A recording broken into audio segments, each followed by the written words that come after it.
Hi friends, అందరికీ నమస్కారం. Welcome to my channel.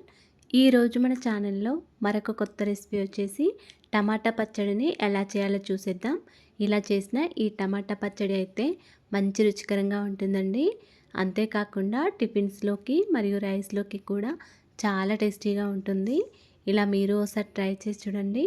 అలాగే ఫ్రెండ్స్, వీడియోస్ని ఫస్ట్ టైం చూస్తున్నట్లయితే ప్లీజ్ మా ఛానల్ని సపోర్ట్ చేయండి మరియు హైప్ చేయండి ఫ్రెండ్స్. మరి ఎంతో టేస్టీగా చాలా సింపుల్గా చేసుకునే ఈ టమాటా పచ్చడిని ఇప్పుడు ఎలా చేయాలో చూసేద్దాం. టమాటా పచ్చడి చేయడానికి ముందుగా ఒక హాఫ్ కేజీ వరకు టమాటాలను తీసుకున్నాను. ఒక 15 వరకు పచ్చిమిర్చిని ఇలా చుంచుకొని పెట్టుకున్నానండి. మీ కారానికి తగ్గట్టు మీరు పచ్చిమిర్చిని చుంచుకొని వేసుకోవాలి.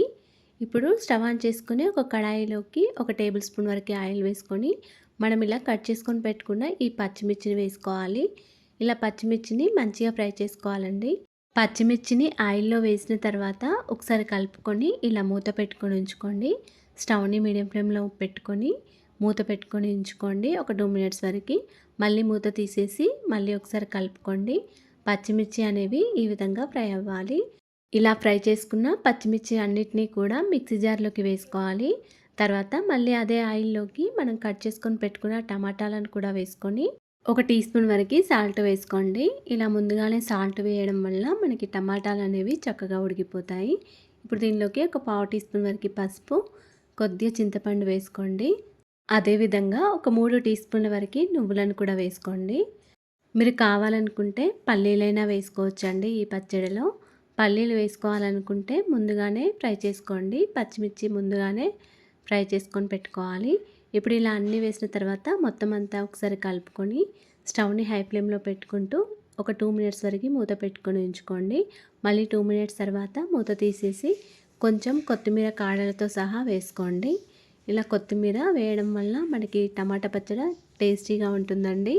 ఇలా కొత్తిమీర వేసిన తర్వాత టమాటా అంతా కూడా మంచిగా కలుపుకోవాలి. ఇలా గరిటెతో స్మాష్ చేసుకుంటూ టమాటాలను మంచిగా ఉడికించుకోండి. టమాటాలో ఉన్న వాటర్ అంతా కూడా ఇంకిపోయి టమాటాలు చక్కగా ఉడికి మంచిగా దగ్గరగా అయ్యే వరకు ఉంచుకోండి. ఇప్పుడు దీనిలోకి ఒక టీ స్పూన్ వరకు జీలకర్ర, ఒక 6-7 వరకు వెల్లుల్లి రెబ్బలు పొట్టు తీసినవి వేసుకోండి. ఇలా అన్నీ వేసిన తర్వాత మొత్తం అంతా ఒకసారి కలుపుకొని పూర్తిగా దగ్గరగా అయ్యే వరకు ఉంచుకొని స్టవ్ ఆఫ్ చేసుకోండి.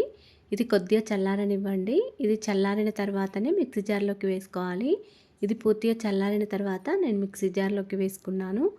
ఇలా మిక్సీ జార్లోకి వేసిన తర్వాత మెత్తగా కాకుండా కొంచెం బరకగా గ్రైండ్ చేసుకోండి.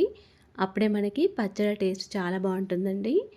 ఇలా మెత్తగా కాకుండా కొంచెం బరకగా ఉండేటట్టు గ్రైండ్ చేసుకోండి. ఇలా గ్రైండ్ చేసుకున్న ఈ పచ్చడిని ఒక గిన్నెలోకి వేసుకుందాము. ఈ పచ్చడిని పోపు వేసుకుందామండి. ఇప్పుడు పోపు వేసుకోవడానికి ముందుగా ఒక చిన్న గిన్నె తీసుకొని స్టవ్ ఆన్ చేసుకొని స్టవ్ మీద పెట్టుకోవాలి. దీనిలోకి ఒక టేబుల్ స్పూన్ వరకు ఆయిల్ వేసుకొని ఆయిల్ వేడైన తర్వాత ఒక టీ స్పూన్ వరకు జీలకర్ర ఆవాలు, కొద్దిగా కరివేపాకు, ఒకటి ఎండుమిర్చి, కొంచెం ఇంగువ, కొద్దిగా పసుపు వేసుకొని ఫ్రై చేసుకోవాలి. ఇలా పోపు అంతా కూడా చక్కగా ఫ్రై అయిన తర్వాత ఈ పచ్చడిలో వేసుకొని కలుపుకోవాలండి. ఈ పచ్చడిని పోపు వేయకుండా కూడా చాలా టేస్టీగా ఉంటుందండి. అంతేనండి, ఎంతో టేస్టీగా సింపుల్గా చేసుకునే టమాటా పచ్చడి రెడీ అయిపోయింది.